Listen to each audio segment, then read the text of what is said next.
Did you click on join meeting?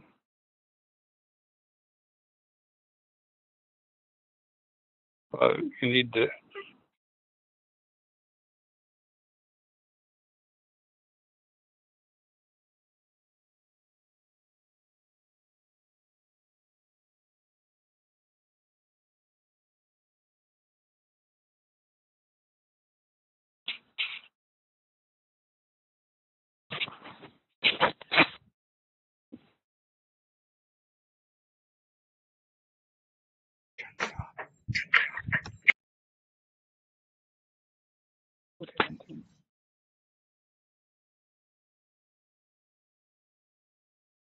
Just turn on the mic for now. Right? Okay.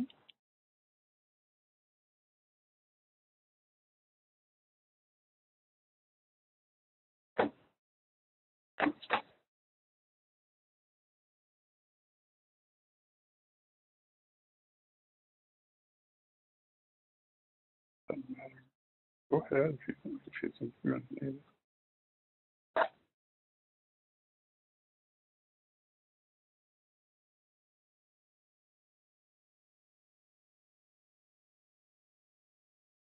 Like so.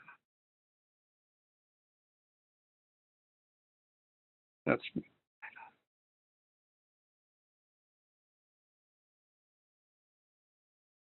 Yeah, you gotta turn your sound up so we can hear. I'm trying to do over here. Oh. Yeah. There. I know, but yeah.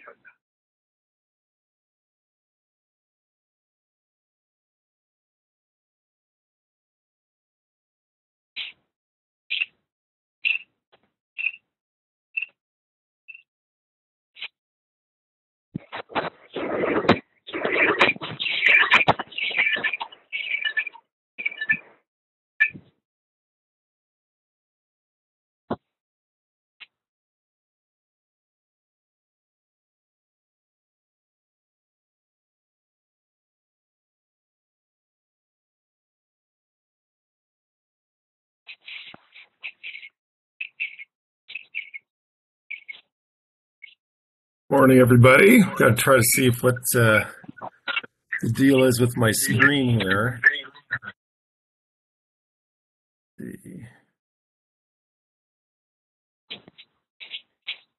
Huh. Okay, I'll log back in just a minute. Try to fix this video issue.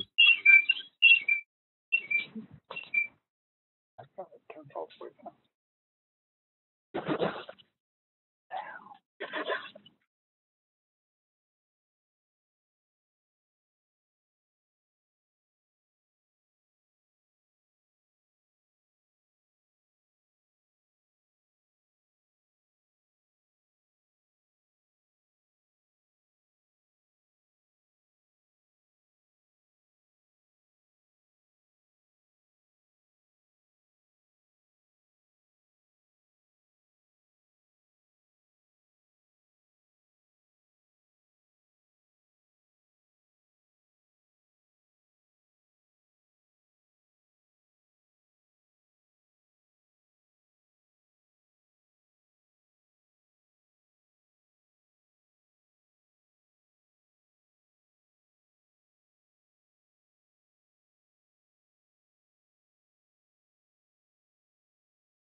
Okay, well, that's very odd. The camera is working from my end when I test it on my app, so I don't know. It's some incompatibility with the BlueJeans system. Guess I'll kind of have to do it semi-anonymously. Let's see, are we recording at this point? I think I heard the recorder going. Is that right? Can you all hear me? Hello? Okay, let me get my recorder going as well.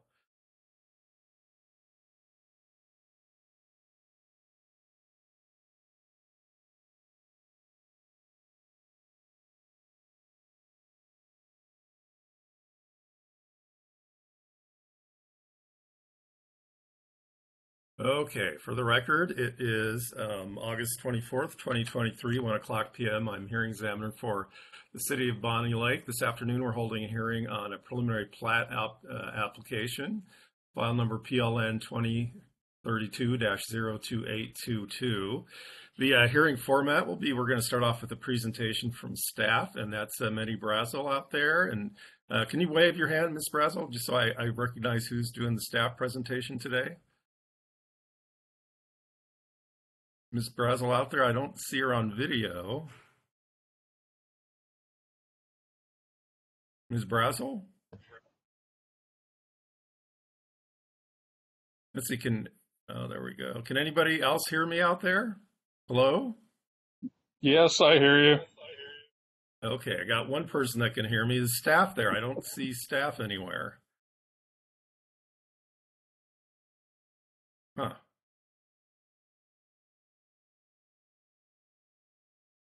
All right, very odd. Let me see. I'll email Ms. Brazel, see if she's around.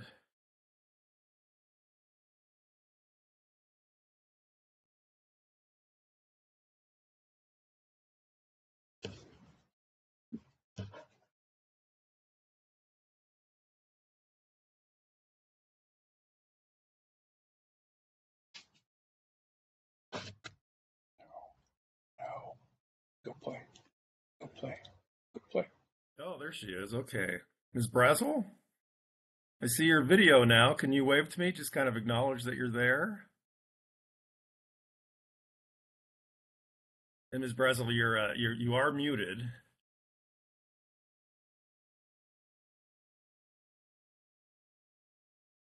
Hmm.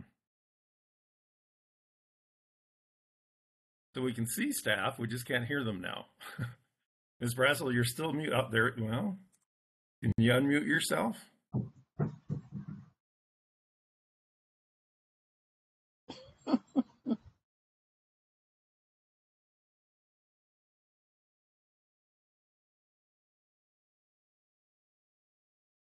It looks like she's having some technical difficulties there.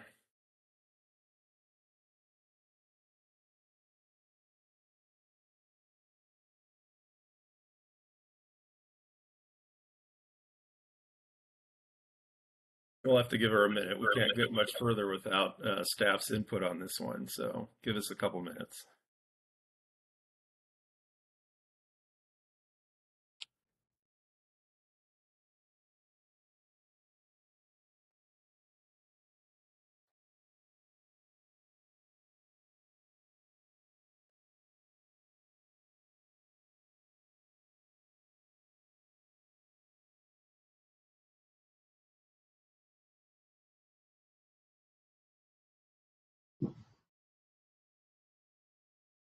This is charged up.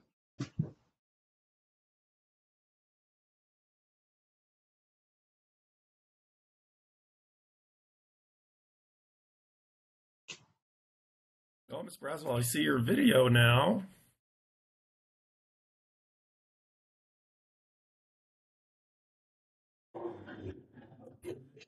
Go. Okay. Sorry, everyone. I'm having connectivity issues here. Oh, okay. Give me a minute or two, and I will Okay, try great. getting this Thanks. thing to work.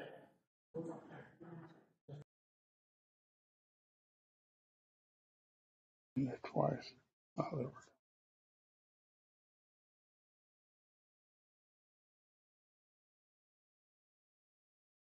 Oh, that's Jason. Mm-hmm. Did you guys hear what I said? I'm sorry. Yes, we can hear you now. Apparently my speakers weren't working, so I couldn't hear anything that you were saying. So Oh, let me okay. figure out how to get my actual camera to work, because there are other people in this room with me, believe it or not. But Okay. let me try figuring this out.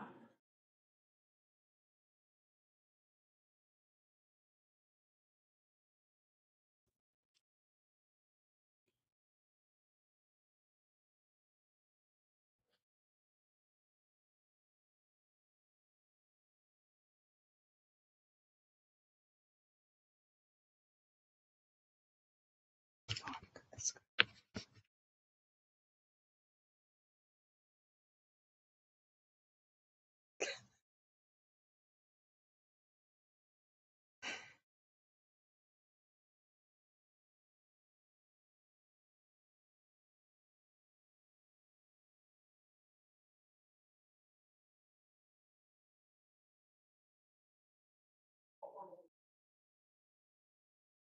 All right, there we go. Um, so Phil, are you here? Yeah.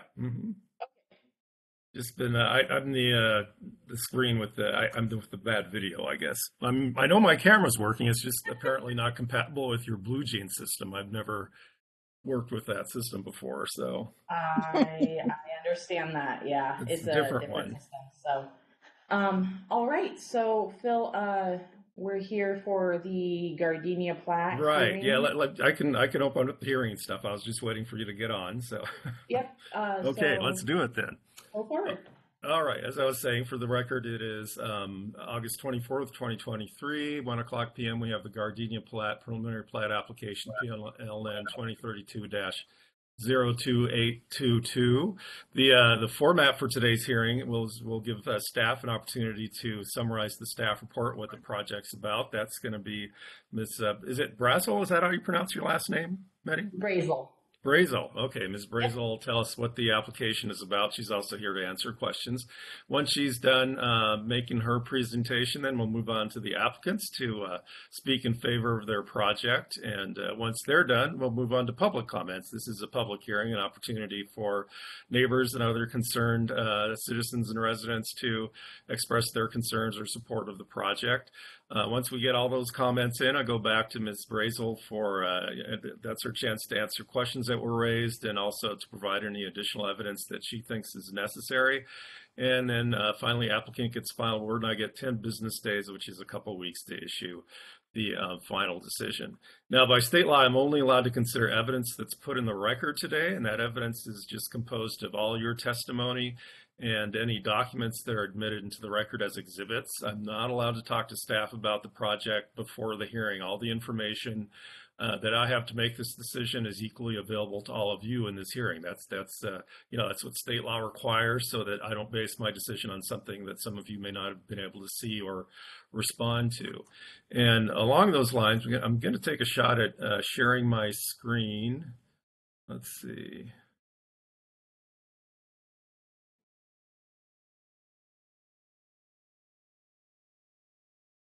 Actually, I guess, Ms. Brazel, can you share maybe the exhibit list? Like I said, I'm just not familiar with this Blue Jeans thing. I didn't realize you guys had that. Can you maybe share screen on the exhibit list that you had sent me earlier Yes, today? I can. Yes, I Okay, can. great. Let me pull Perfect. that up.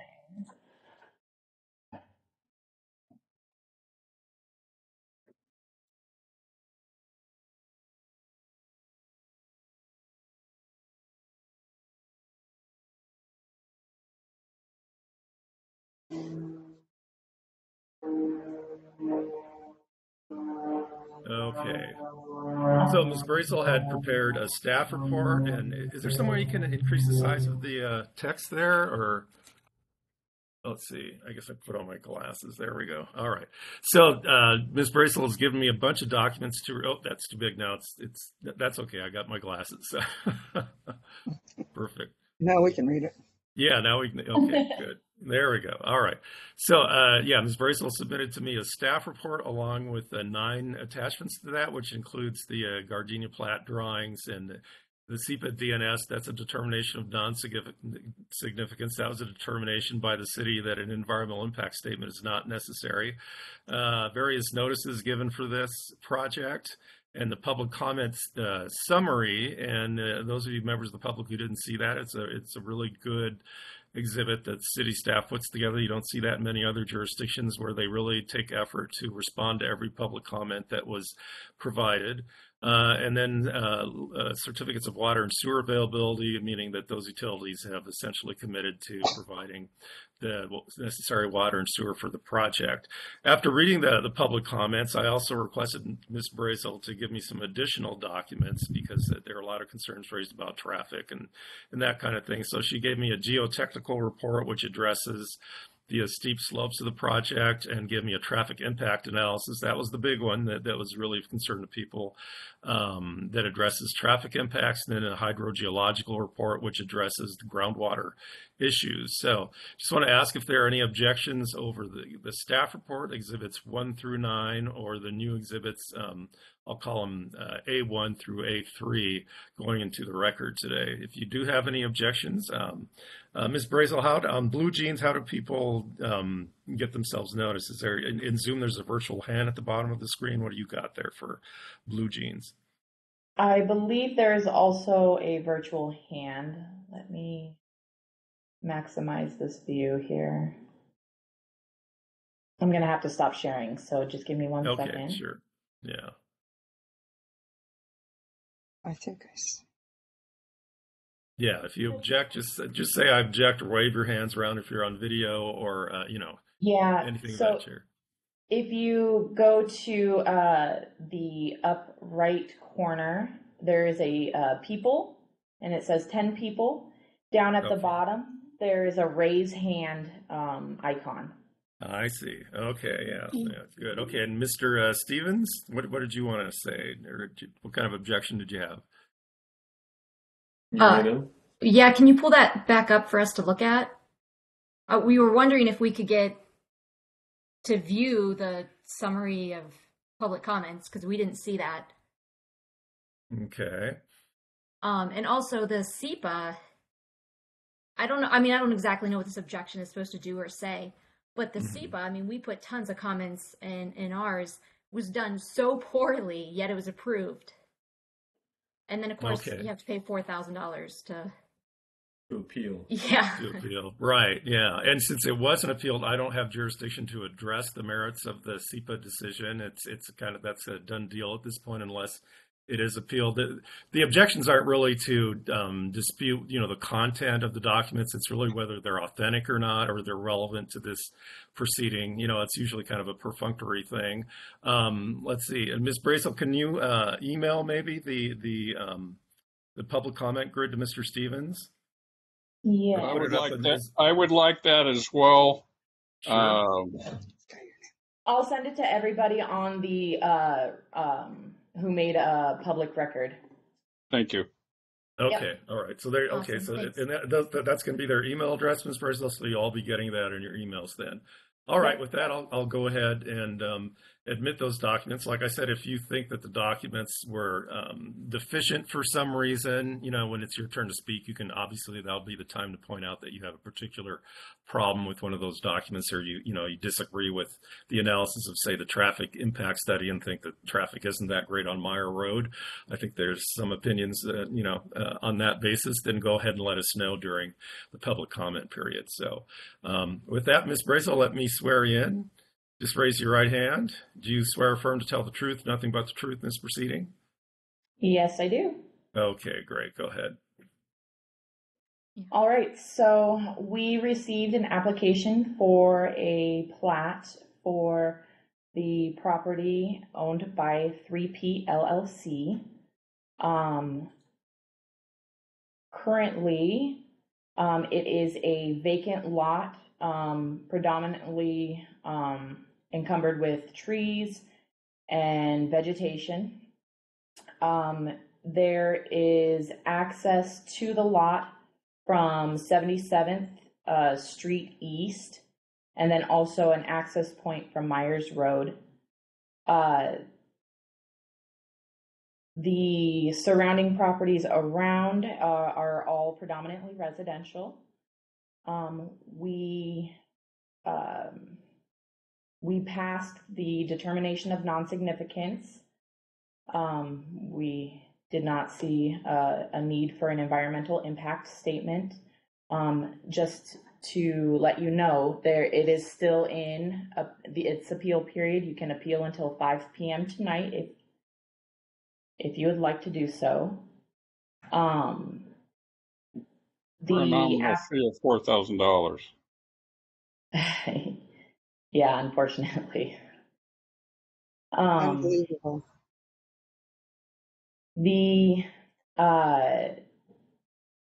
We approved the hydrogeologic assessment on August 7th.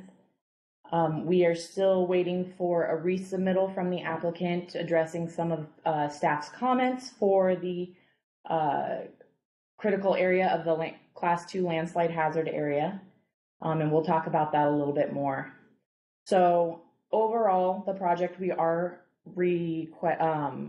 recommending approval. It predominantly meets most of our code requirements. The project will be required to underground all the electrical lines on the electrical lines in front of the property on Myers and on 77th. So that we did condition that as an approval, or condition that with the approval. As for roadway improvements, the project will be required to add roadway improvements along the frontage of Myers Road and 77th. And what does that consist of? Mr. Fox, it's when you have, when it's your turn to speak, you can ask your questions, but we can't have people interrupt. Yeah. Sorry about it's gonna that. be hard. Yeah, we'll let you ask your questions when it's your turn. It's hard for staff to get through their presentation if everybody all at once can be asking questions. Yeah, no worries. Yeah, appreciate I'll your be interest. quiet. Though. Yeah, we'll get to you though. Don't worry. You'll have your chance to ask. So, But all right, Ms. Brazel, go ahead. To answer your questions, frontage improvements include sidewalks, curb, and gutter. So that's typically what frontage improvements are, as well as any undergrounding of the utilities, and then rerouting the underground utilities if needed. But that's all done under the civil permitting process. So this is the first round of process that they kind of have to go through. As for lot layout standards, predominantly the plat consists with the code. The applicant is proposing to plat the property with 19 new residential lots and 5 tracts. 2 tracts will be tree retention tracts and are about 90% of an acre. They are proposing a park, which is required by our divisions of land code, and they are also proposing 2 open space tracts. So one of the areas that I've noticed the residents having an issue with is the lot adjustments. So in our code, it says that the lot line or the lot width, which is set to 55 feet within the R1 residential zone, can be reduced up to 50% if the applicant separates a conservation tract into its own separate tract, which they are actually separating 2 conservation tracts for trees into 2 different tracts. So they do meet this requirement.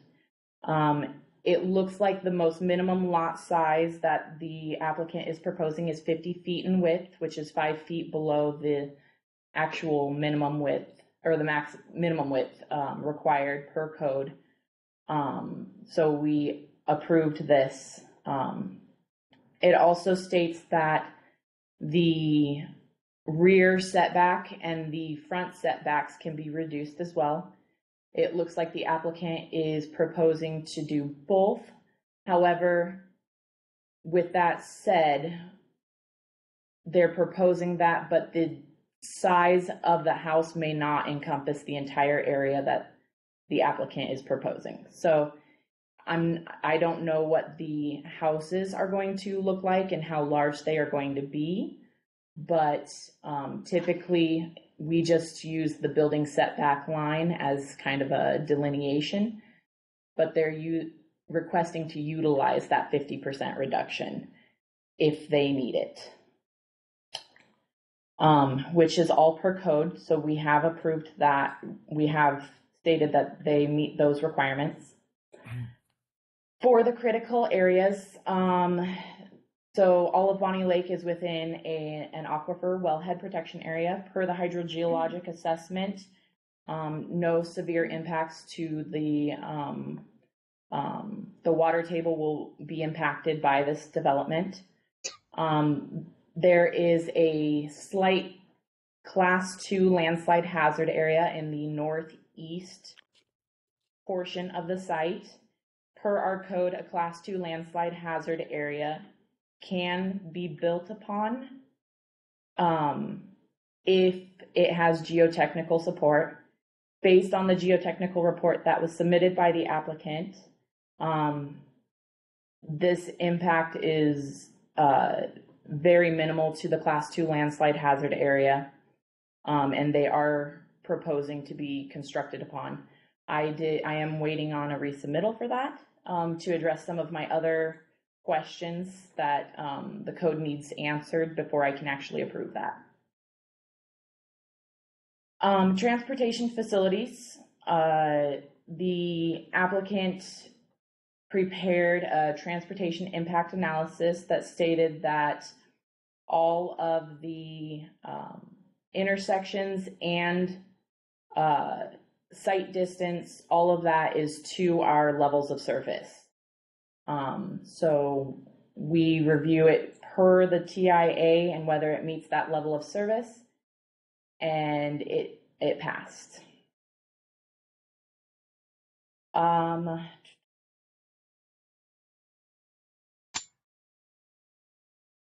Water and sewer, we reviewed whether or not our water or sewer systems can take the capacity of 19 new residential units, and it did pass. So they meet the utility requirements.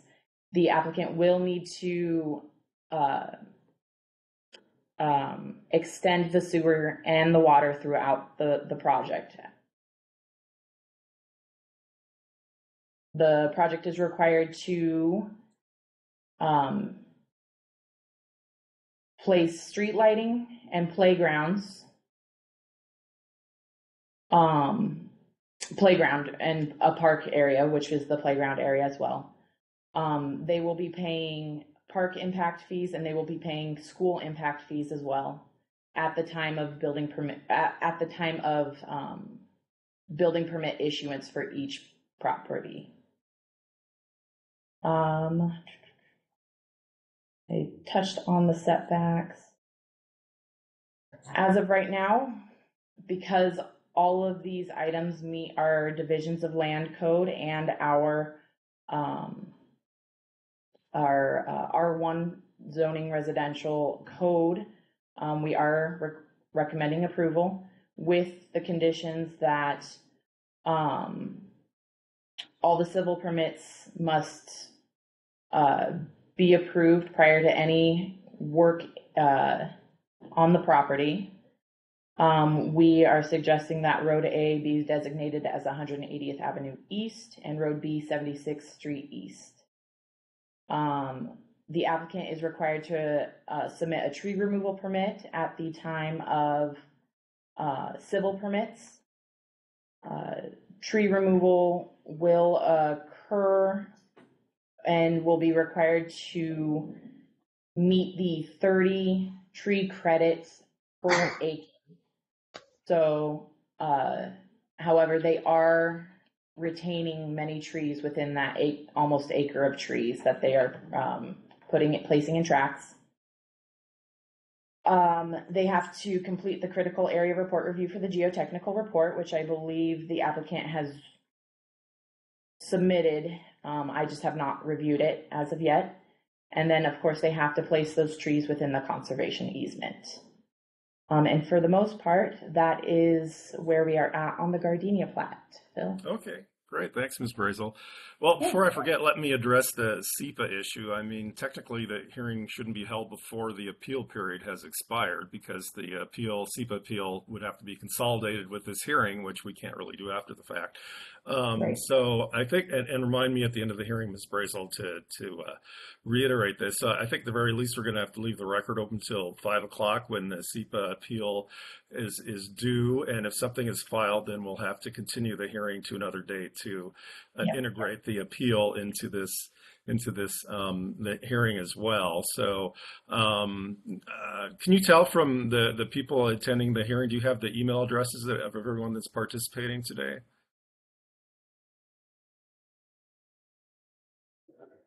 I don't know who is on their phone.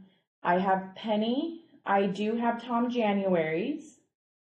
And I have Jason Stevens. Mr. Fox, I don't believe I have yours. Did you send me an email? It was with my wife's email, Oh, okay. Ann Fox. Okay. Yep. I And will go ahead. I'm one of the ones on the phone, and then we have my wife's laptop up. Oh, okay. Double duty. Perfect. Thank you for Perfect, letting me yeah. know. Yeah. Well, yeah. Oh, Let's handle it this way then. If a SEPA appeal does come in at 5 o'clock, then Ms. Brazel, you can essentially email everybody that the hearing of the continued hearing date.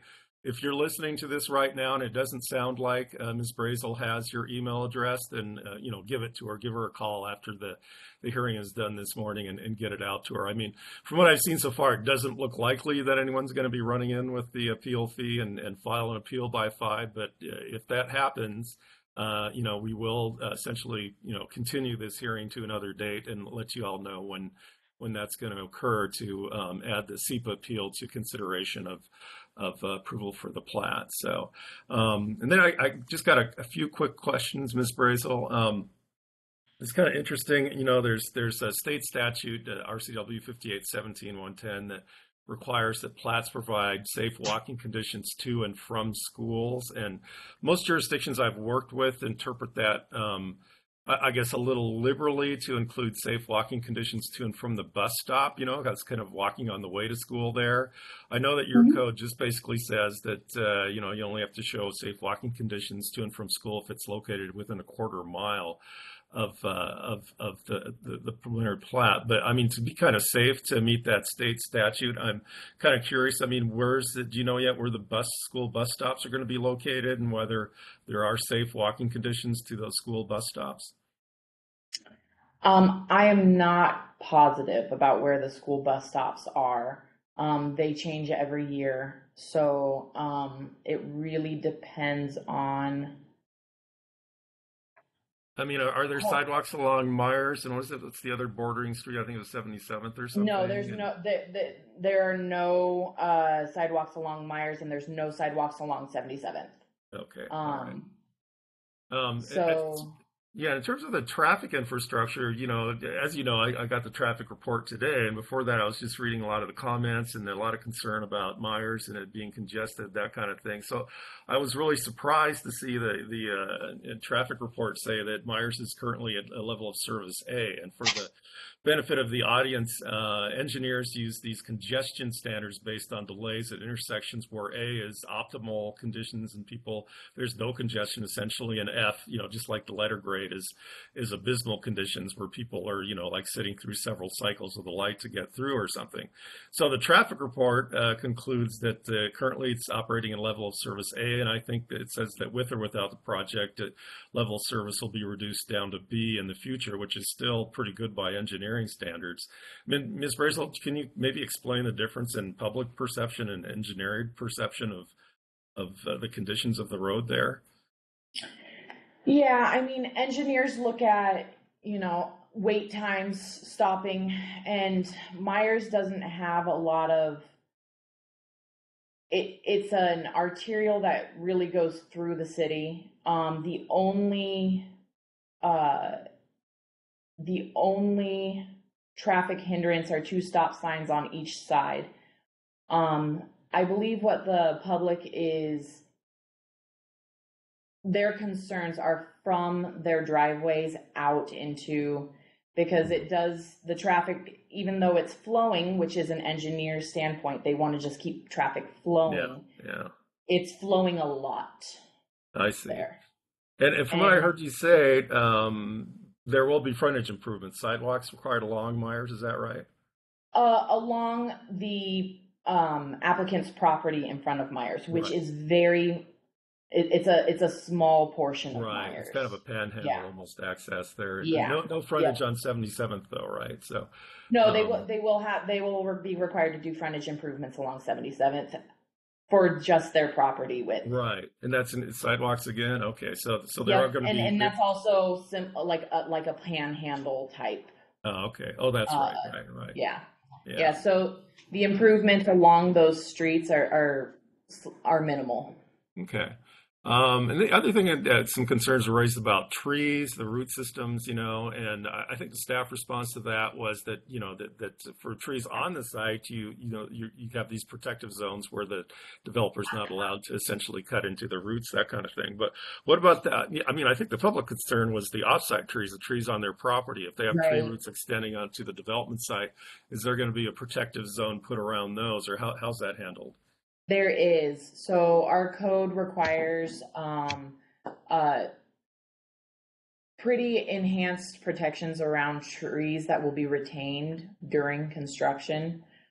We require a high visibility fence along all clearing limits, as well as protected tree signs. I go out there and inspect that they have those limits up pre-tree removal and post-tree removal. If roots of another tree are hit, that's when we require them to facilitate the roots so that the tree won't die. If it is more than 50% of the roots of the off-site trees that are hit, there will be repercussions. We'll have to figure out how to Okay. really, yeah. Because you start off your answer the same way kind of the written report was, that these are measures done for retained trees. Retained trees usually refer to on-site trees. So what I was curious about is, does this include off-site trees? And it sounds does. like, okay, It so includes someone goes all. out and does an assessment of, how do they do they hire an arborist to do that? Or how do they assess what off-site trees might be affected? Typically, we would require them to have an arborist there or the person who will be removing the trees. Okay. Okay, great. Thanks. And that's usually Um, during my inspection of the tree clearing limits. Typically, there's an arborist or some sort of or the logging company, the person who will be in charge. And if they have any questions during the falling event of the trees, or if something happens, they're required to contact me immediately. And I will go out there and I will verify the implications. And yeah. So if the neighbors want to know if their trees are going to be protected, is there somebody at City Hall they could ask, you or somebody else, or? Yep, it would be me. Okay. That'd be you? Okay. So yeah, Yep. so at some point they can give you a call and say Yeah, which of I'm my not. trees are recognized, and yeah. Yeah, so I'm not positive who said that one. I do remember that one, and so I would have to actually know which trees they were discussing, and then I would go Mhm. out and verify, because I can interpret how large the root system is of a certain tree, and depending on how large it is, I can make the protection fencing go around that root ball. Okay. Okay. Yeah. And I think, and then my next question, I think you probably provided the answer. It was real quick, and I just didn't hear completely what you said. But for the landslide hazard areas, I take it, is that going to require another separate critical areas permit? Is that going to be something that you or It's other city staff are going to currently, be approving? yeah, it is currently in for critical area report review of a geotechnical report with specificity to the landslide hazard area. So we're very strict about our landslide hazard areas. We require a geotechnical engineer to come out and classify it per our code, whether it's a class 1 or a class 2 landslide hazard area. A class 1 landslide hazard area is anything with a grade of 40% or higher. And then a class 2 landslide hazard area is anything with a grade between 15% to, of course, the 39-40%. That would make it a class 1. The grade of this class 2 is within, I believe, the 29% region. Our code states that if it's a class 2 landslide hazard area, a geotechnical report can be submitted with geotechnical recommendations and guidance, basically, as to go about how to build upon that class 2 landslide hazard area, whether or not the class 2 landslide hazard area requires a setback and a vegetation setback. As of right now, the project is classified as a class 2 landslide hazard area with no setback required, and that building can occur on it. What I'm waiting from the geotechnical engineer to discuss with me is, along that critical area, they are proposing a street, and I want to know recommendations for building a street within that critical area. I want to know if there's any requirement for a retaining wall and then any type of vegetation setback, because if he says that there's a vegetation setback, then it kind of contradicts the lack of having a not having a setback. So okay, yeah, no, yeah. The main point I was going at was it's a separate permit, so it's beyond my jurisdiction. Oh, I'm sorry, I went a little. No, that's good. I think that there's some members of the public that were kind of curious what was going on there. So, but for purposes of this hearing, the main point is it's a separate permit you're reviewing. It's not within my purview then. And correct. Yeah. If anyone has any concerns, then Ms. Brazel's the decision maker on that one, and contact her. Let's see. Just in general, how does staff determine what critical areas are on the site, if any? Do you just kind of go through the wetland inventory maps and the priority species maps, that kind of thing? And because there were comments, and I couldn't tell if any priority species were alleged by the neighbors on there. They mentioned black-tailed deer or something, and I didn't see any pileated woodpeckers or marbled murrelets in there. So, okay. So, believe it or not, pileated woodpeckers are no longer a threatened species. Oh, they're off. Okay. All right. Yeah, I had to look into that recently because of another case, but off topic. No, so to review any critical areas or wildlife on site, I go through our public GIS, which has Pierce County's GIS, Bonney Lake's GIS, to determine whether there's wetlands. I look at the contour lines for any potential critical area or landslide critical areas. I go through the Department of Fish and Wildlife to determine whether or not there's any type of endangered species or protected species on the site, or if they've ever seen any protected species on the site. Obviously, this one is within a regulated floodplain, which I go through FEMA to look through that. Wetlands, we typically go off of Pierce County's GIS to determine whether or not there's a potential for wetlands on the site. And I think that's it so far. Okay, thank you. Okay, those are all my questions. Sorry to take so long, everybody. I know, that's the most important part, is to get to the public comments. I just want to make sure we got a complete record and that we've got all the information we need. As I mentioned, after Ms. Brazel is finished, which is now, we move on to the applicants. And then once applicants is done, finally, then all of you get to speak and ask your questions and that kind of thing. So let's see, who do we have here on behalf of the applicant today? Applicant's not required to speak, but if they want to, now's your chance. Is that you, Mr. Sweeney? Okay. See, I don't hear you, but it doesn't say you're muted. That's very odd. Might be your speaker's off or something.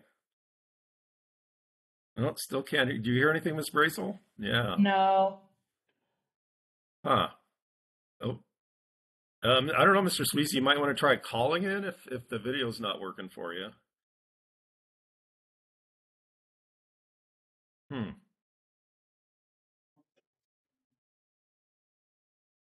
Well, let's, Mr. Sweeney, just raise your hand. You wanted me to give you 5 minutes, maybe take a break, and yeah, I'll give you 5 minutes, and we'll try to, like I said, try calling in or making it work. So I think, yeah, the blue jeans is a little different for some of us. So we'll get it to go.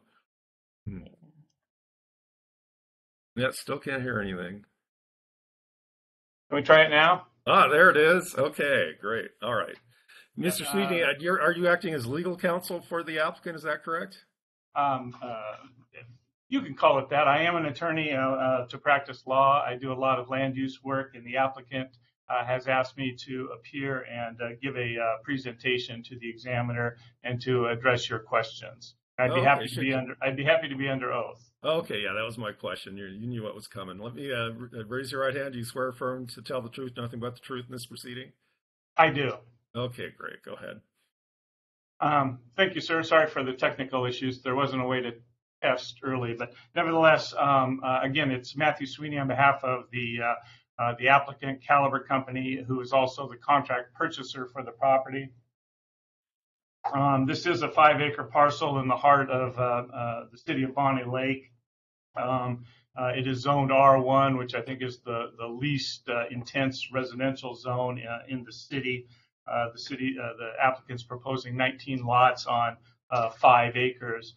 As staff points out, the parcels are totally undeveloped at this point, and I can call them pretty heavily wooded from my site visit and drive-by that I did yesterday. I'm really familiar with the city of Bonney Lake. I've done quite a bit of work in it. I'm also very familiar with the entirety of Pierce County, having done land use work in the county since the early 90s.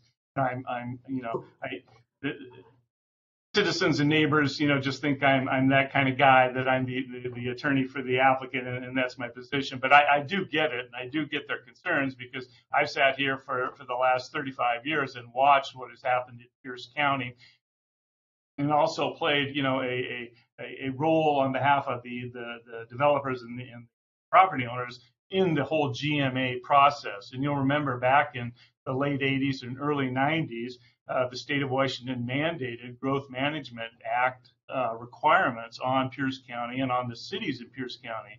And one of the big push on that act was to prevent sprawl and to concentrate development where urban services are available, and where we could achieve density, and we could achieve population accommodation without going all the way out into Connell's Prairie and off on the way to Buckley, and taking up all that what is now designated rural land. And so cities have come under pressure over the last 25 or 30 years to accommodate this population. If you go and look on a national weather map, across the country, probably the best weather in the country right now is this afternoon in Pierce County. I mean, it's a lot of people want to move here. A lot of people want to live here. This is exactly what we've been seeing for 30 years, and I get it. I mean, nobody likes to see their backyard, which is wooded and nice, turned into a residential subdivision.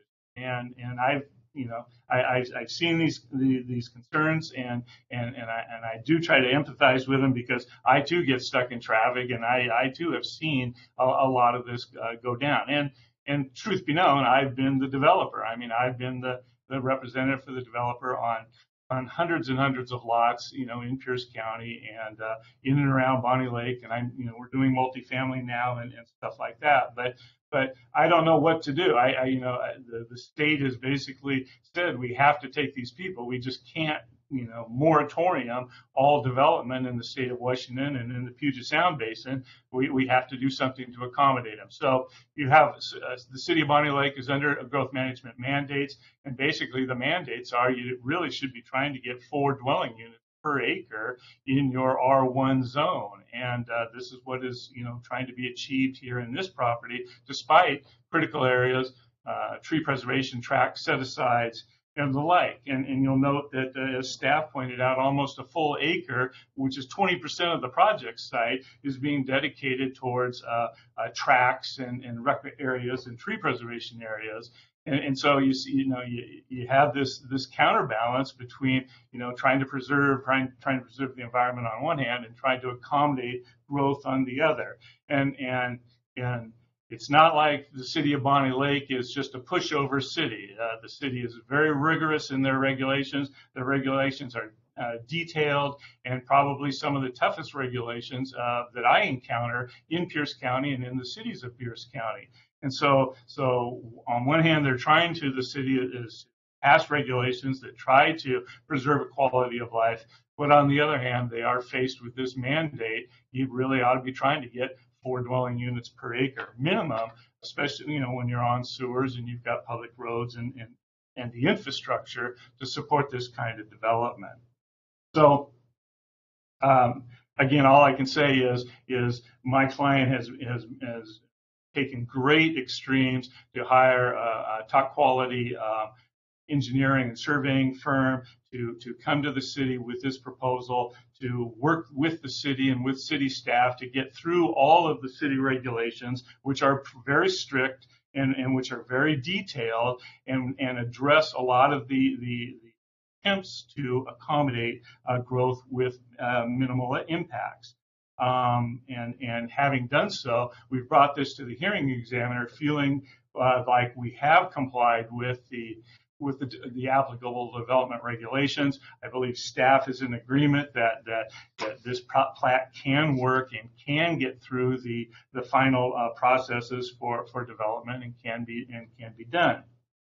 And the examiner can note we have city water, we have city sewer. We are proposing city streets with connectivity. We are trying to make this thing work without with as best we can. We have set aside 20% of the property essentially for open space. We're working with the lot density so that we can put a housing product on there that can support the expense and don't have any doubt about it. This is going to be very expensive to build this out, as shown on that plat, and we will be putting houses on there, in order to offset or accommodate that expense. The critical areas issues I think you've touched on with staff, and I think they've been well addressed. And there's still some more work to be done on the critical areas, but it is a class 2, which does allow some leniency under the not leniency, but allows accommodation for development under the city code. If it was a class 1 land site hazard, it would be much more difficult or impossible to be undertaking that. We talked about the traffic impact analysis. Again, I was driving up there the other day. I mean, Meyer Roads, running north and south, it's a straight shot, and it does generate a lot of traffic. We're accessing onto Meyer Road. We're also being able to divert some of the traffic down to 77th, which then can go over to a controlled intersection on Meyer Road as well. When you go up there to do your site visit, Mr. Examiner, you go up 410 and you take a left on Meyer and you work your way up. But when you come back, it's right turn only. So don't make my mistake. If you want to go left and continue heading toward Buckley, don't take Meyer Road. You have to work your way around. And so it is a controlled intersection there on 410. I will absolutely and positively say you've got to wait for a break in the traffic from the light at the intersection, because 410 is very, very busy, and there's just I can't deny that, and nobody can. But that's it's working. It's sufficient to accommodate the traffic, and as is the road system. More or less, in Bonney Lake. And you drive around at 9:30 in the morning, and it's no problem. But 8:30 or 7:30 in the morning, I'm sure that it gets crowded. But again, this is the trade-off between: are we going to try to just prohibit development outright, or are we going to make some kind of accommodation? You talked about safe walking for schools. Meyer and 77th, are deficient when it comes to sidewalks. However, our project internally will have sidewalks on both sides of the street, except for the last leg onto Meyer, which will have sidewalks on one side of the street. So if school buses don't want to come into the project site, school buses can certainly stop at the intersection of 77th and the project, or stop at Meyer Road and the project. And children within those 19 lots can get to that intersection for bus waiting safely. And that's about all we can do, because I don't think there's anybody that's walking necessarily from this area to a school on a regular basis. I have wrestled too with the tree conservation and tree preservation ordinance in the city. Indeed, to take down trees in the city, you have to get a permit. I just got through resolving a permit violation for a client that acted first and then sought to get permission thereafter.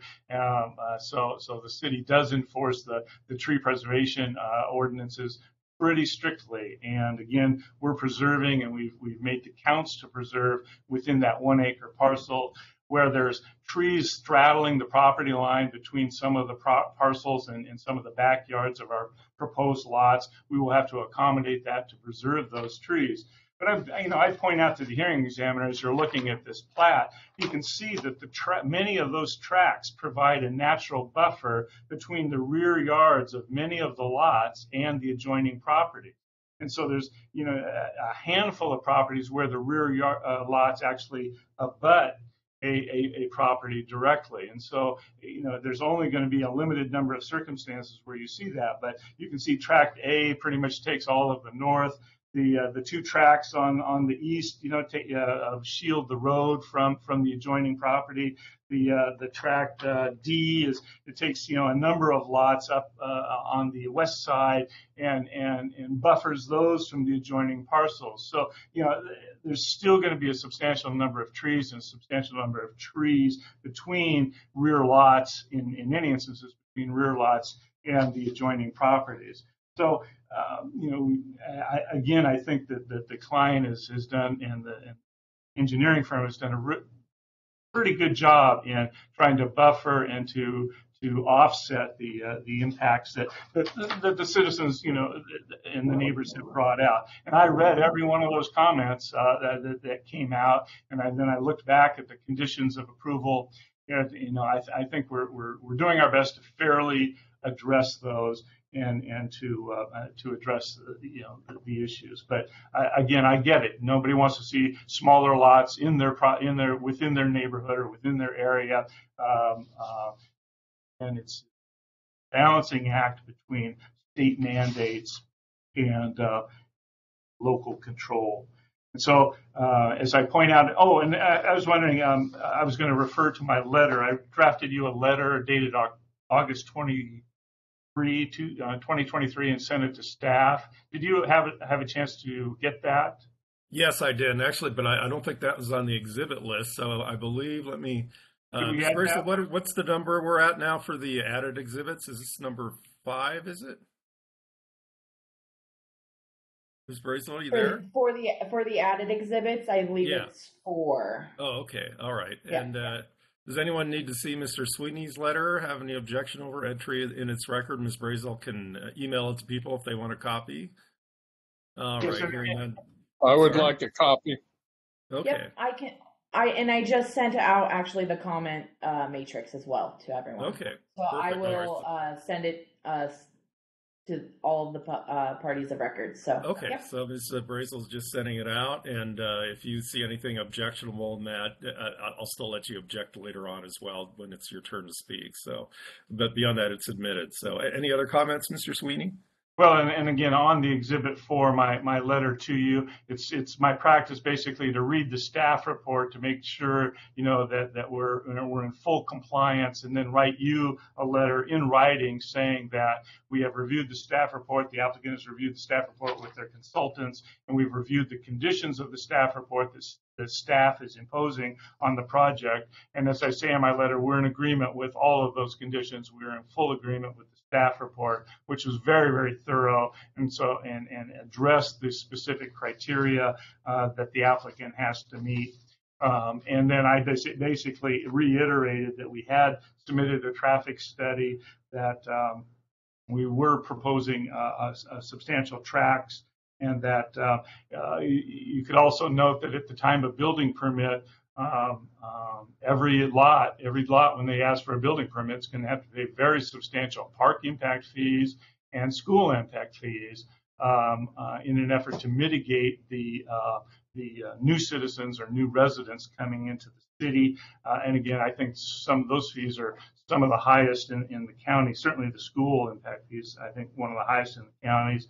And then finally, it wasn't touched upon, but the applicant is proposing to use LID or low impact development measures on the project, and is proposing pervious surfaces or permeable surfaces for the roads, the sidewalks, and the driveways, which with new, not so new now, but pretty evolved permeable or pervious pavement technology allows the rain and to hit the surface of the road or the sidewalk and to permeate down rather than sheet flow off into controlled storm systems or storm ponds or the like. And so using LID, low impact development, which has been mandated again by the state on the localities, the applicant is proposing to use the pervious pavement throughout the project. And then again, with regard to the steep slopes and the aquifer, I believe those issues have been addressed or will be addressed to the satisfaction of the city prior to the final plat approval of the project. So with that, I'd be happy to address any questions that you might have at this time. No, thank you, Mr. Sweeney. Really good overview. Loved your comment, your presumption that I remember when the Growth Management Act was adopted 28 years ago. That kind of presumes I'm pretty ancient, and you would be correct in that. So yeah, I was around practicing it at that time as well. So yeah, that does have a major impact on what's required for this project, actually, in terms of the state saying that this is the kind of density that should be approved in the city of Bonney Lake. That's why the zoning code is set up that way. But anyway, at this point, finally, we get to move on to public comments. And I think I'm just going to start off. If you want to say something, there's at the top of your screen, there's something that says people. If you click on that, at the bottom there, like Ms. Breslin said, there's a little hand, and you just click on that hand, and then I'll know you want to speak. If you're not able to do that, I'll get to everybody else as well. We'll get you one way or another, but I'm going to start off with the raised hands first. So I'm not seeing any yet. Nobody's raising their hands. So I guess I'll just let Mr. Fox. I don't know how to. Hand up. Yeah, we'll let you go, Mr. Fox. And just for the record, was your last name Fox? Is that right? Fox? Yes. Okay. And I just don't know how to raise my hand on here. I'm using my wife's laptop, and I don't have a clue. Yeah, well, it's good enough. I think the real hand works too. So let me just raise your right hand. Do you swear, affirm, tell the truth, nothing but the truth in this proceeding? Yes, I do. Okay, great. Go ahead. Now's the time for your comments or any questions you have. Okay, well, I've just got a lot of concerns about this. And first of all, this is not the first time this has been tried. This was tried probably 10 years ago. We were told they didn't put a sign up in the easement, but we were told by the people who owned it then, the property, that they had a plan to put 13 houses back there, 13 houses with a park right behind my yard. And the easement that is now proposed to be a road was just going to be a bike path back to the park. But then the area wouldn't perk. And at the time, the city of Bonney Lake wouldn't let it be added onto the sewer system. So the project died. And then a couple of years later, they had a plan, the same owners had a plan to just put 2 houses back there on large lots. But they couldn't find anybody to buy them because there's a whole lot of other issues with people storing things back there that weren't supposed to be storing things back there. But regardless, so neither of those plans worked. And now all of a sudden we're going to add 19 houses onto the sewer system, and whatever improvements they make, whatever. But it is an impact, especially as the area has grown. Myers Road has become more busy, and I don't know who's done the traffic studies, but they obviously haven't been here when there's been any traffic here, and there is frequently a lot of traffic. Frequently. And it's become it's because of changes in laws. It doesn't get patrolled by the police like it used to. So there's a lot of speeders. Plus, we're right across the street from the community church. They have a daycare and it's a quite busy daycare with a whole lot of traffic in and out.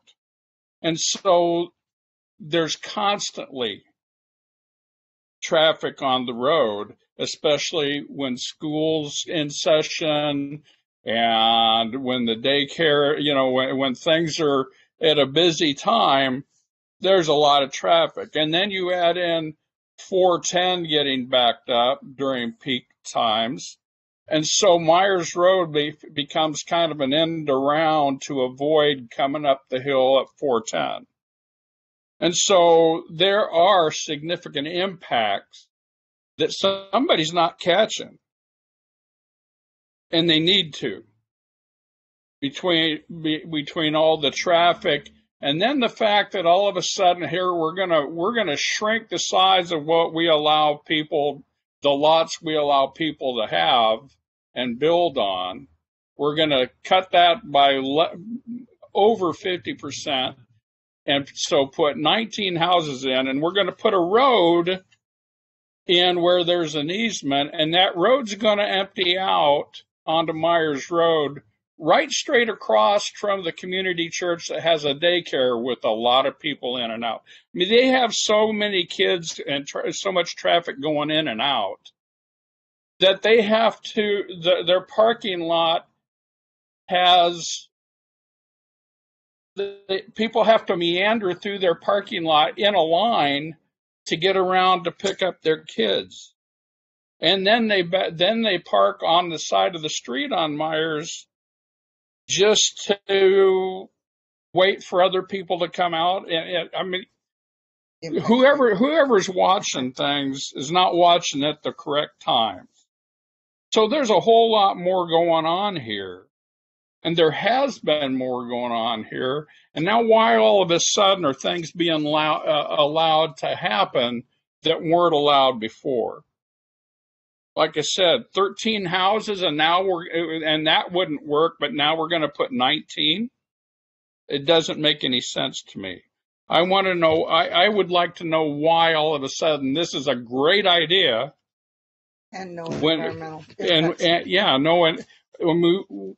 Just yesterday, we filmed deer in my front yard who come from back there where you guys are going to build 19 houses. We see that all the time. Almost on a daily basis. I just want to add to your little deer, which we all know this isn't just about saving trees. See, who's speaking We're right gonna now? Kelly Excuse me, who's speaking right now? Kelly. Oh, right okay, here. but you'll have to wait your turn, Miss Stevens. We'll get to you. But Ewing's my neighbor, but I just wanted to piggyback. Yeah, off his, but let Mr. Fox finish his, and we have to do this turn by turn. Okay, so you'll have your chance to add your comments when Mr. Fox. I would be willing to defer to Kelly and let her, because I'm pretty much exhausted. The easement, what was an easement is now going to be a road, and I don't know why the restrictions and the parameters have been changed just to allow them to create a road which we were never able to have before. Okay, Not very and good. that's for the transcript. That's the question from Mrs. Fox, I take it. Is that right? Yes, I'm sorry. Okay. Yes. Okay, yeah. All right. Then, Mr. Fox, are you done with your comments at this point? Yes, I am. Thank you. Okay. All right. Well, let's move to the Stevens then. And Ms. Stevens, let me swear you in. Just raise your right hand. You swear affirm, tell the truth, nothing but the truth in this proceeding? Yes. Okay, great. Go ahead. Should I be sweared in too? Oh, sure. Yeah. Do you swear affirm, tell the truth, nothing but the truth in this proceeding? I do. Okay. And for the record, that's Jason Stevens. And Mrs. Stevens, what's your first name? Kelly. Kelli. Okay, great. Thank you. No, but I was just going to say, what Ewing was saying, with the deer, the SEPA was so poorly done. I can't believe it was approved. I mean, the answers weren't accurate. They were just, glossed over. But, with regards to what animals are back there, I think it said, squirrels and birds, and that was it. I mean, it's a joke. It was a joke. But that reminded me when he was talking about the deer. And I also sent photo evidence of bear, coyotes, raccoons. So who determines that property is I mean, does there need to be a study done? Okay, and Ms. And Brazel, you're tracking all the questions, right? So you'll be able to answer when it's your turn again. Yes. Okay, good. And Mr. And- Stevens, did you have any comments? Well, I will build on what Kelly just said. After listening to Mrs. Brazel, she mentioned that she reached out to the Department of Fish and Wildlife to ensure that there's no endangered species on that piece of the property. And so my question, I guess, is how do they know? If they've never studied that particular tract of property, how do they know that there aren't any species that move through there or that are living there that could be on the critical or endangered list? So if something was, my real question is, if it was never studied, how can you draw a conclusion that they don't live there and remove that, I guess, and determine its non-significance? Okay. All right. Is that all your questions and comments That is not. on the Stevens side? No. Okay. All right. Okay, so to build on the traffic, right? So I understand the comments that were made about the traffic study that was done, the engineering piece of it, where they look at whether congestion was an issue. While I don't believe congestion is an issue in this neighborhood, I believe safety is. And that's one thing that doesn't appear to have even been considered in the traffic study. I think Myers Road is an extremely dangerous road to walk down, not just because there are no sidewalks, but because drivers drive like it is a racetrack. So that's why we don't have a congestion problem. Traffic moves very fast. We do though with the daycare. The daycare backs up our property. Right, but it creates a very dangerous situation because a lot of times the cars can't pull into the daycare because their parking lot's too crowded, and you have others that are using Myers Road as a racetrack or a thoroughfare and coming up against stopped traffic in the middle of the road that can't get out of their way, and that tends to cause I'll just call it road rage incidents. We've had a lot of road rage incidents right in front of our house. It's crazy. Yeah, where we've seen people pass on double yellow and go into our driveway to go around people, and they get very mad. Whatnot. Yeah. We've been honked at. Everyone here has been honked at pulling into our driveway because we did it too slowly, and that's largely because everybody is either using Myers Road as a way to get around 410, 167 traffic problems that were never addressed, or they're just impatient, I guess. They're just trying to get through the neighborhood. They don't actually live here. So there's a significant safety issue with adding more houses, especially entering the Myers Road throughput, due to all the safety concerns. And not adding sidewalks down that road, I think, makes it even more dangerous because we tend to walk. Most of the people in this neighborhood walk around the Lake Bonney, which is a little bit off from where this property is. And the most dangerous part of getting to Lake Bonney is getting from our house to that area. So 77th is a dangerous street to walk around, mainly because where this proposed development is entering into the road, there's no visibility, there's no sidewalks. It's an extremely dangerous point just to walk. And now you're proposing to add cars coming out at that very same point. Yeah. And then I guess to continue on my traffic spiel, if with both roads existing, the Myers to 77th connection, I'm concerned that will become the new fast route through this entire neighborhood. And if you actually did a traffic study and looked at volume and where the commuters, I'll call them, are going through the neighborhood, they spill out everywhere. So they go through any neighborhood they possibly can to try to beat the traffic. And I think if we put in this connection, that'll just become another massively overtaxed area of the road that'll cause more and more safety issues. So that's it for traffic. Okay. You want me to talk a little bit about you guys kind of did address some of the tree issues, but we have several trees like right alongside our property line that we're super concerned that putting a house 5 feet away from our property line, because we, respectfully, Mr. Sweeney, do not have trees that are going to be dividing us from this, what I call Sardinia plot. But so we're concerned that our trees, which would be nice to have to block us from these houses, are going to be damaged and taken down. So we do want that addressed. That is very serious to us. I understand that, you know, the cities have a responsibility to help this influx of people, but that's what Tahali's for. I mean, if we wanted to live over there, that's where we would live. We specifically chose this area because it's the oldest part of Bonney Lake. We have larger lots.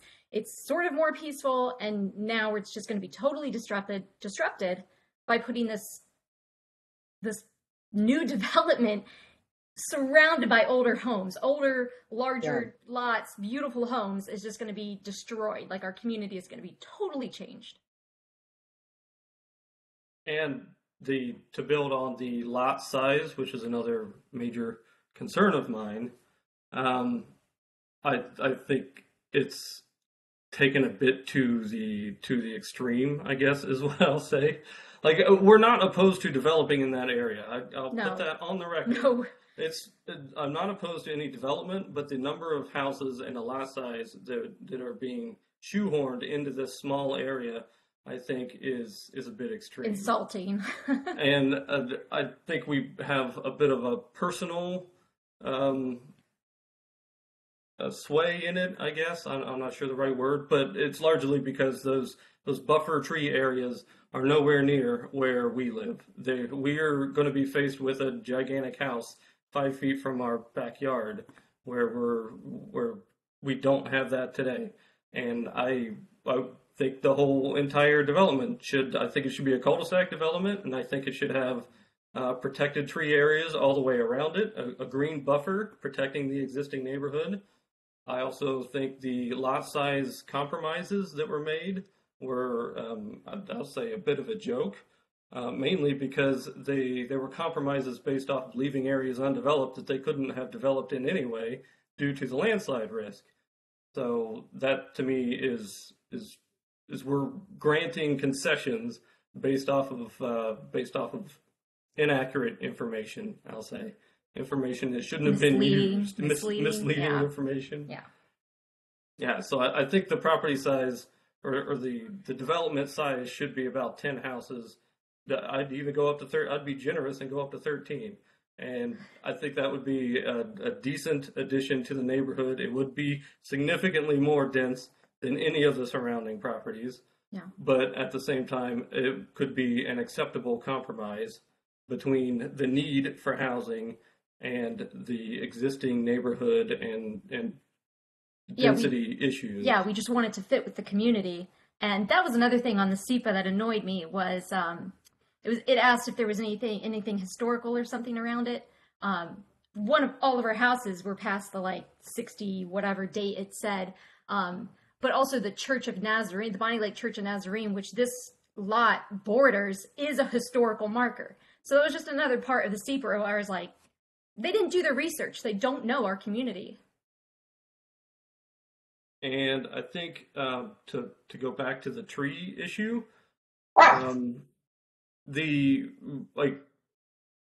get what Miss Brazel explained, but what I don't understand is if a tree is not killed, and granted, I think she said 50% of the roots are damaged of an adjacent tree, then something has to be done.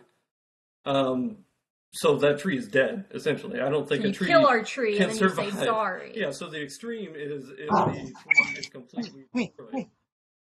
What I would like to understand is what happens to the safety implications of removing a sistering tree from the root structure of trees that are on our property.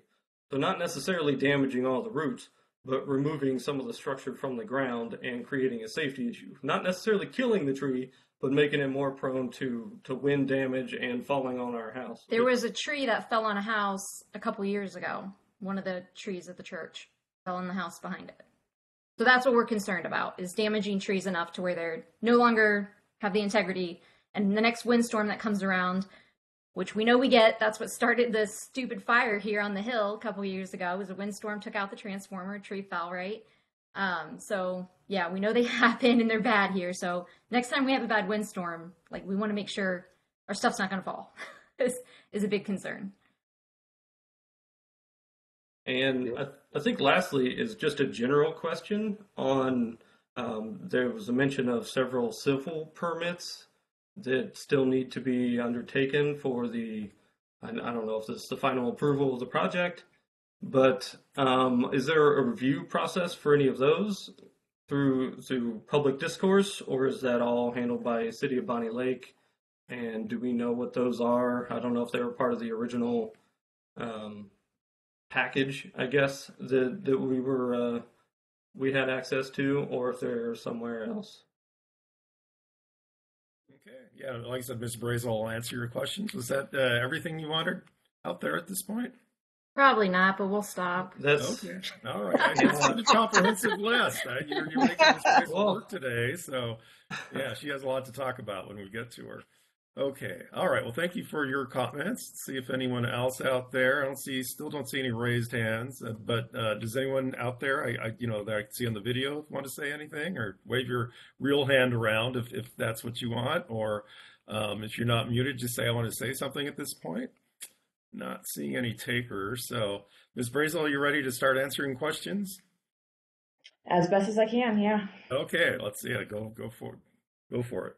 All right. So I know this is a very emotionally tense situation and it's impacts a lot of your homes.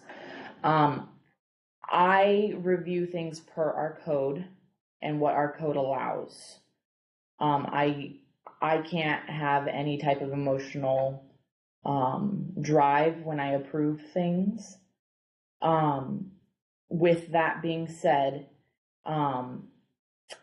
the Class 2 landslide hazard area, it's not undevelopable. So they are placing the tree conservation area in tree conservation areas out of their own accord. If they didn't, per our code, they could have had 25 houses back there. They are doing that. They are placing 20% of their property within open space to allow for a reduced front setback, reduced lot width. Draxy. Sorry. Yeah. He doesn't You're like your okay. comments, Ms. Brazel, I don't think. He does not. So reduced lot width, reduced front setback, reduced rear setback, and then also maximizing impervious surface. Now, with that being said, the properties, they can reduce it up to 50%. So our standard is 55 feet. They could have placed the lots could have been about 4,000 square feet per lot, which they are not. They're about 8,000 square feet per lot. Some upwards of 10,000 square feet per lot. Like I said, I can only review this per code. I cannot have emotional stake in anything. So I look at our code and I have to go black and white with the code. So the minimum lot width that they are proposing is 50 feet.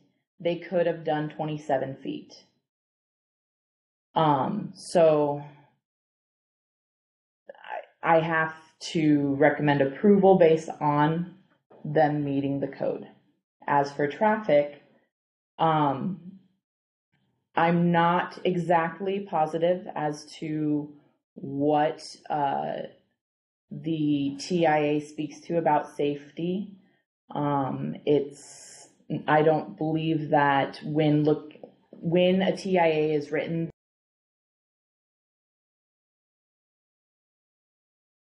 they look at flow, they look at speeds, they look at the traffic triangles to make sure that the speed versus the view is comparable so that people can safely get out. As for like pedestrian crossings and stuff, they do not look at that. And that is something that we could possibly touch on and see if we could do any pedestrian. Now, as for the requiring them to put sidewalks in down Myers and 77th, there is no nexus requiring them in our code to require to do improvements along the entirety of the frontages. There's just no nexus that we can address. They are preparing improvements along their frontages, doing curb, sidewalk and gutter along those frontages. We can't require them to go outside their property.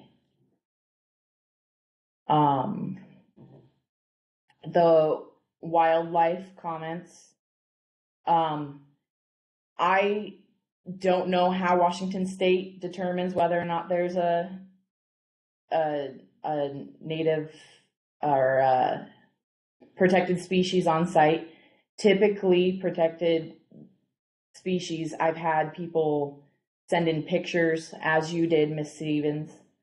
All of the pictures that you had were of no protected or endangered species. If you would have sent me something that was of protected or endangered species, that would require me to have them prepare a habitat and wildlife report.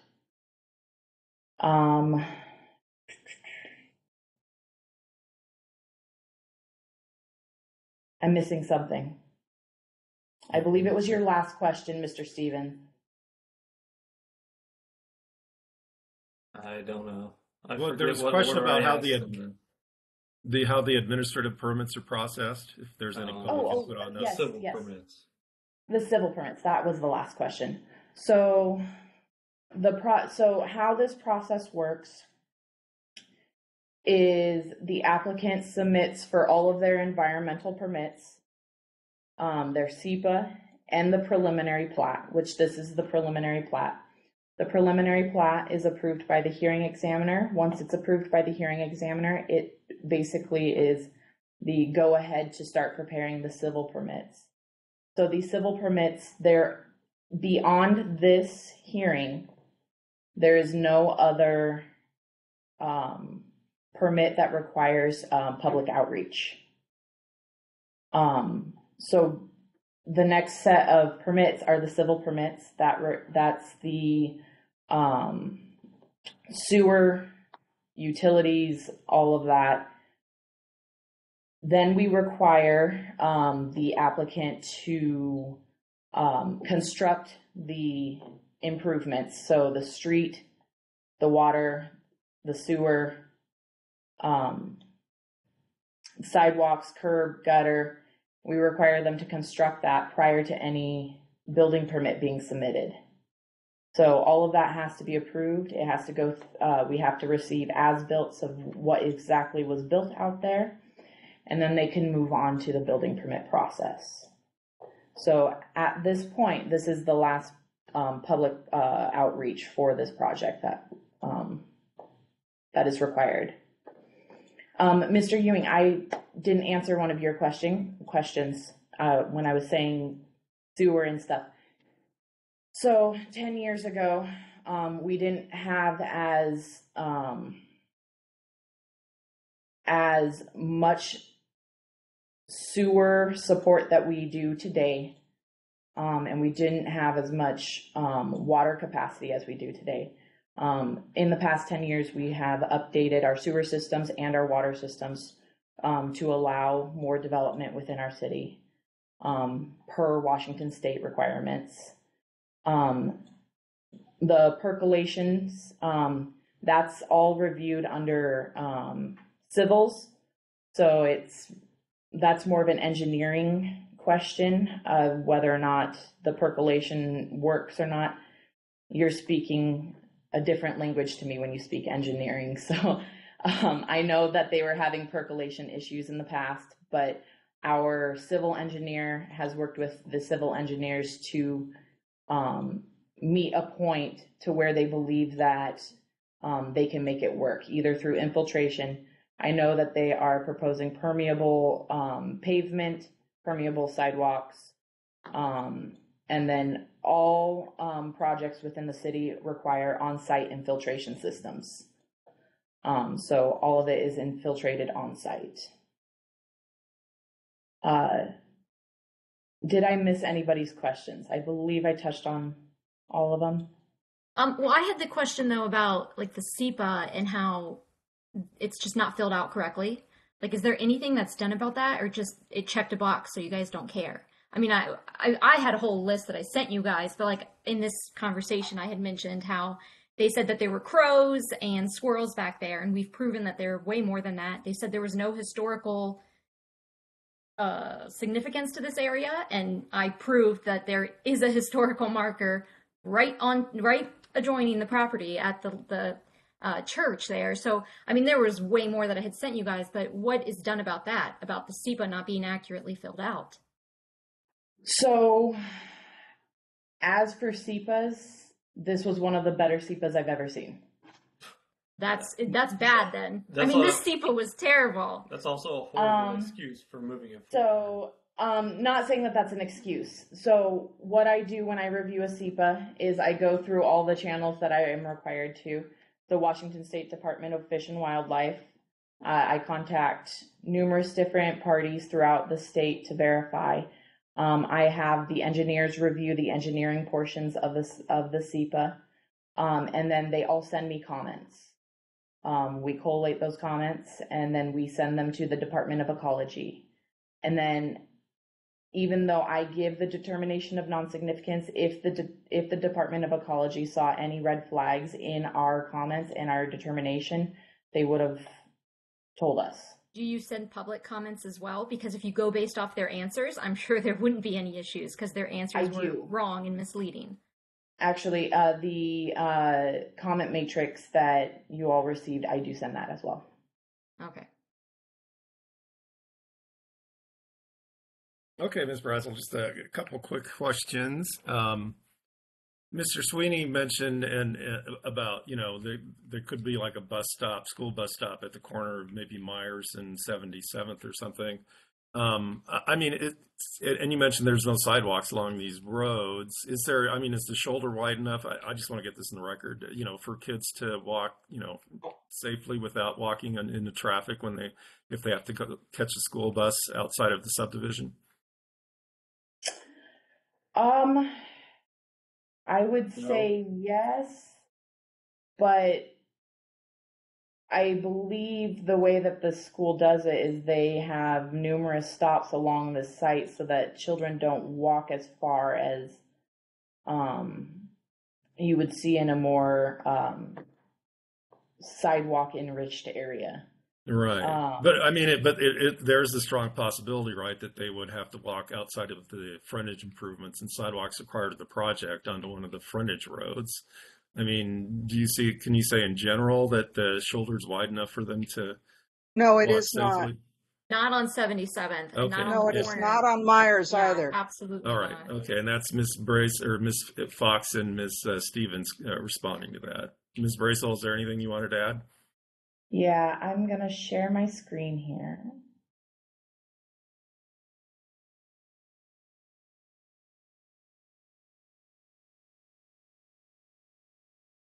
So this is adjacent to the property.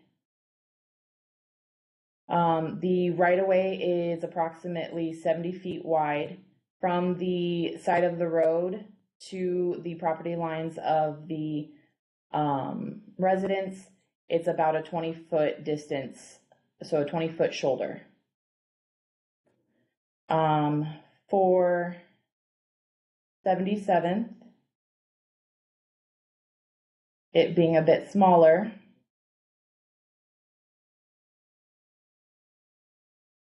This one's going to be a bit harder because the aerial is off from this.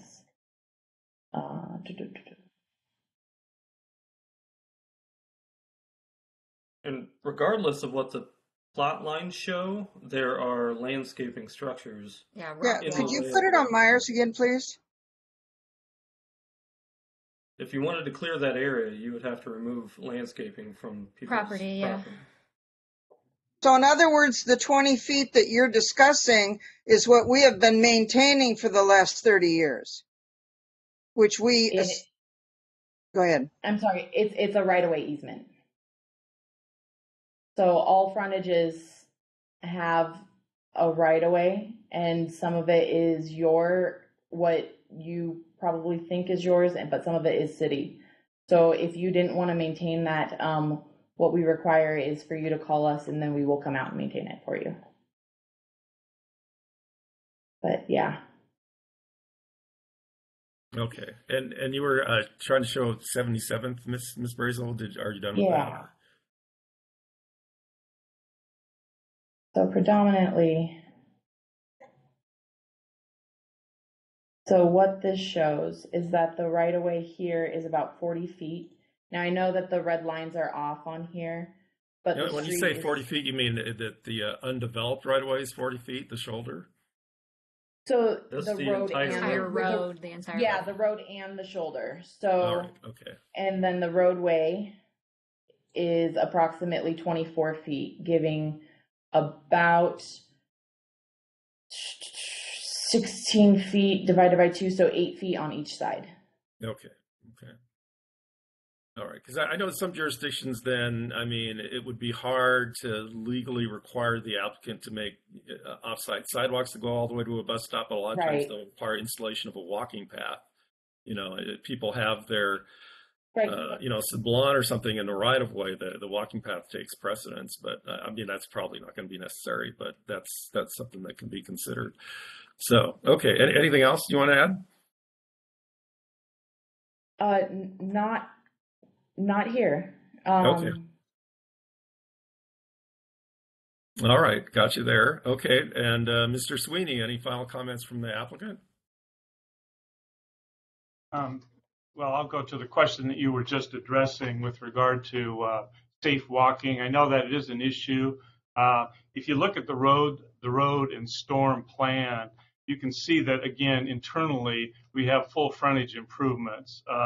There's a last stretch to get to Myers when we go off of our frontage, and we'll have a sidewalk on one side. But if you look down at the 77th outlet, I mean, the sidewalks come down and there's frontage improvements on 77th there that of course don't exist. But there's going to be 5-foot sidewalks standing there. So a person could stand there and wait safely behind a curb gutter and sidewalk and on a 5-foot wide sidewalk, technically for a school bus to come up. But again, we could make arrangements for the school bus to come into the site. It is a public road, and there is connectivity, so it'd be readily easy for a school bus to come on up and stop anywhere along internally in the plat. And again, the same thing on Meyer Road, as was pointed out. There's quite a bit of undeveloped right of way. We're going to have a road approach put in there in the city right of way. And again, there'll be a 5-foot sidewalk coming up there and terminating. Arguably, somebody could stand there and wait if the school bus was to, stop on Myers. So I think there's adequate provision for that. And 19 lots is not going to generate 40 children or anything like that. This will be a moderate amount of children waiting for school buses out of this project. So again, that is an issue that I know you, the hearing examiner, take to heart. But I think we've done what we can here within the confines of what could be expected. So again, I take my hat off to staff for their professionalism. And I also I do understand the concerns of the neighbors having done this for a while. But we'll put it back into your lap, Mr. Examiner, and let you make your decision. Okay, thank you, Mr. Sweeney. Thank you. Yeah, like I said, I mean, I'm going to leave the record open until 5 o'clock, or excuse me, until noon tomorrow, just to see, so that we can see if a SEPA appeal comes in by the 5 p.m. deadline. If that does come in, then Ms. Brazel, I take it you can advise everyone by noon tomorrow of when the continued hearing date is. I'll coordinate with you to hold that. We'd probably hold it in, I don't know, another week or two, or we'd have to coordinate that with the SEPA appellants as well to give them time to prepare for that part of the hearing. But so the record's left open for just that purpose at this point. And you've all given me a lot of work to address, raised a lot of issues. I mean, I think obviously the biggest concern is just this added density here, and kind of like Mr. Sweeney said, that all stems back from 1995 when our state decided that our cities had to accommodate most of the new growth in the state. They wanted to keep the rural areas rural because it's more efficient to use infrastructure within cities, that kind of stuff. Ultimately, that supposedly reduces the cost of housing, which of course is a major issue in the Puget Sound area, and also reduces the environmental impacts of sprawling development outside of developed cities. And that's really tied the hands of your city council, and that's why you see these kind of densities, and it's not getting any easier, it's getting worse. Those of you who've been reading the newspapers closely may have noticed that the legislature is now requiring most cities, wherever they allow single family homes, they now have to allow duplexes, triplexes, and even quadruplexes, because the state legislature believes that the more density you cram into cities, the more affordable housing becomes ultimately. And I'll say too, I mean, there's a possibility a SEPA appeal may come in, so I'm not going to say too much about that, but I can tell you, I've been doing, I don't know, I've held probably at least 2,000 land use hearings since the 1990s, and nobody's ever done an environmental impact statement for a project this small. I mean, I regularly get subdivisions with 100 or 200 homes, and they don't do environmental impact statements. I mean, the reason why you don't see a SEPA checklist typically detail every single insect, bird, and mouse and coyote in a lot is because that information doesn't change the outcome of the environmental review. I mean, unless a species is protected, it's not protected, and it doesn't matter how many swans and pretty birds you got there. Under the laws that apply to the project, the developer still gets to bulldoze all that and build some homes. So that's why Ms. Brazel was focused on protected species, because that's when you got to do something about it. But if it's not, then you'll see the SEPA checklists are typically going to be fairly broad when they talk about that. As far as traffic impacts, your city has adopted a level of service D, and the roads out there are operating at LOS level of service A right now, and we'll go down to B in the future. So, and that's based on traffic counts at the time when the most trips are going to be generated by this proposal, even though there's traffic problems created at other times of the day by other projects. This developer under the state constitution can only be made responsible to mitigate the impacts that they create.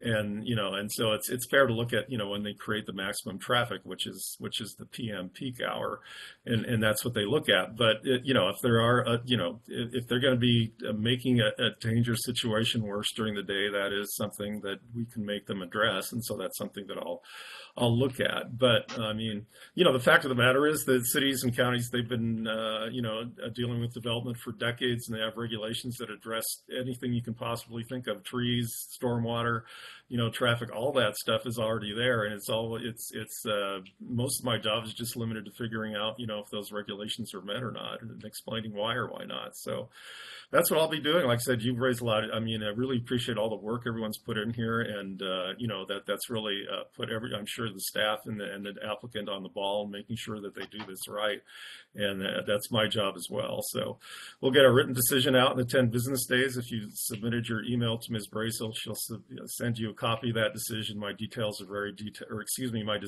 very detailed, and they should address everything you've raised. You might not like the way I've addressed it, but at least you'll have an explanation there. So again, I really appreciate all your efforts in spending all the time on this fairly lengthy hearing today, and I think we've made it to the end. So thank you for participating, and we're done for this afternoon.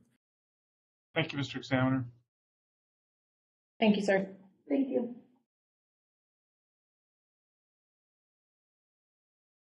Bullshit. Don't.